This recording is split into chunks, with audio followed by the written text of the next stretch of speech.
ಪ್ರೀತಿಯ ನೆಪದಲ್ಲಿ ಕಳ್ಳತನ ಮಾಡ್ತಿದ್ದ ಪ್ರೇಮಿಗಳನ್ನ ಇಂದಿರಾನಗರ ಪೊಲೀಸರು ಬಂಧಿಸಿದ್ದಾರೆ. ಡೇಟಿಂಗ್ ಆಪ್ ಮೂಲಕ ಪರಿಚಯಿಸಿಕೊಂಡು ಈ ಜೋಡಿ ಕಳ್ಳತನ ಮಾಡ್ತಿತ್ತು. ಕವಿಪ್ರಿಯಾ ಹರ್ಷವರ್ಧನ್ ಬಂಧಿತ ಆರೋಪಿಗಳು. ಹ್ಯಾಪನ್ ಆಪ್ನಲ್ಲಿ ತನ್ನ ಫೋಟೋ ಹಾಕಿ ಕವಿಪ್ರಿಯಾ ಬಲೆ ಬೀಸಿದ್ಲು. ಫೋಟೋ ನೋಡಿ ಭೇಟಿಯಾಗಲು ಯುವಕನೊಬ್ಬ ಕರೆದಿದ್ದ. ಈ ವೇಳೆ ಪ್ರಜ್ಞೆ ತಪ್ಪಿಸಿ ನಗದು ಚಿನ್ನ ದೋಚಿ ಕವಿಪ್ರಿಯಾ ಎಸ್ಕೇಪ್ ಆಗಿದ್ಲು. ಸಾಲ ತೀರಿಸಲು ಮಾಡಿದ್ದ ಮೊದಲ ಪ್ಲಾನ್ ಇದಾಗಿತ್ತು.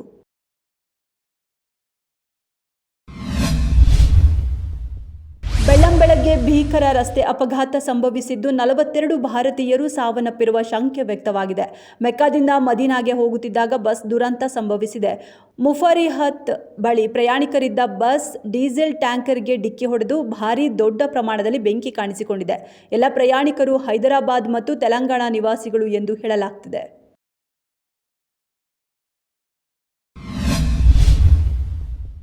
ಬೆಂಗಳೂರಿನ ಆಟೋ ಚಾಲಕರೊಬ್ಬರು ಸಾಮಾಜಿಕ ಜಾಲತಾಣದಲ್ಲಿ ನೆಟ್ಟಿಗರ ಮನಸ್ಸು ಗೆದ್ದಿದ್ದಾರೆ.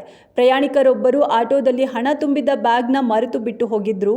ಈ ಬ್ಯಾಗ್ನ ಪ್ರಾಮಾಣಿಕವಾಗಿ ಆಟೋ ಚಾಲಕ ಪ್ರಯಾಣಿಕರಿಗೆ ಹಿಂತಿರುಗಿಸಿದ್ದಾರೆ. ಆಟೋ ಚಾಲಕನ ಈ ಕೆಲಸಕ್ಕೆ ಭಾರಿ ಮೆಚ್ಚುಗೆ ವ್ಯಕ್ತವಾಗಿದೆ. ರಾಯಚೂರು ಜಿಲ್ಲೆಯ ಮಾನ್ವಿ ತಾಲೂಕಿನ ಕವಿತಾಳ ಪೊಲೀಸ್ ಠಾಣೆ ದೇಶದ ಅತ್ಯುತ್ತಮ ಠಾಣೆಗಳ ಪಟ್ಟಿಯಲ್ಲಿ ಸ್ಥಾನ ಪಡೆದಿದೆ. ಕೇಂದ್ರ ಗೃಹ ಸಚಿವಾಲಯದ 2025ರ ವಾರ್ಷಿಕ ಅತ್ಯುತ್ತಮ ಪೊಲೀಸ್ ಠಾಣೆಗಳ ಆಯ್ಕೆಯಲ್ಲಿ ಕರ್ನಾಟಕದಿಂದ ಸ್ಥಾನ ಪಡೆದ ಏಕೈಕ ಠಾಣೆ ಇದಾಗಿದ್ದು ರಾಜ್ಯದ ಕೀರ್ತಿಯನ್ನ ಹೆಚ್ಚಿಸಿದೆ. ರಾಂಚಿಯಲ್ಲಿ ನಡೆಯುವ ವಿಶೇಷ ಕಾರ್ಯಕ್ರಮದಲ್ಲಿ ಅಮಿತ್ ಶಾ ಪ್ರಶಸ್ತಿ ವಿತರಣೆ ಮಾಡಲಿದ್ದಾರೆ.